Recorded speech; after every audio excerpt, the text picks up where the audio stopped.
का आइडिया है mini compost bin, कचरे से खाद बनाने का।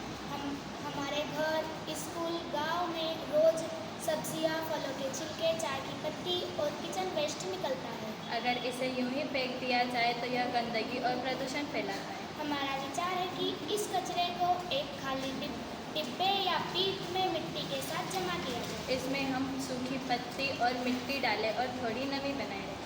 कुछ हफ्तों बाद यह कचरा जैविक खाद में परिवर्तित हो जाएगा। इसमें रासायनिक खाद पर निर्भरता कम रहेगी और हमें हमारे ही गांव में खाद मिल जाएगा।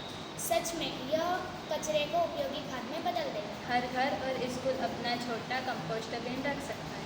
हमारा मानना है कि यदि इस विचार को हम हमारे स्कूल, घर, गली, मोहल्ले में अपनाएं तो इससे देश में कचरा कम होगा और मिट्टी की सेहत बेहतर होगी, साथ ही फसल की उपज भी बेहतर होगी। यह पर्यावरण और खेत दोनों के लिए लाभकारी है। यही है हमारा विचार मिनी कंपोस्ट बिन, कचरे से खाद तक का सफर।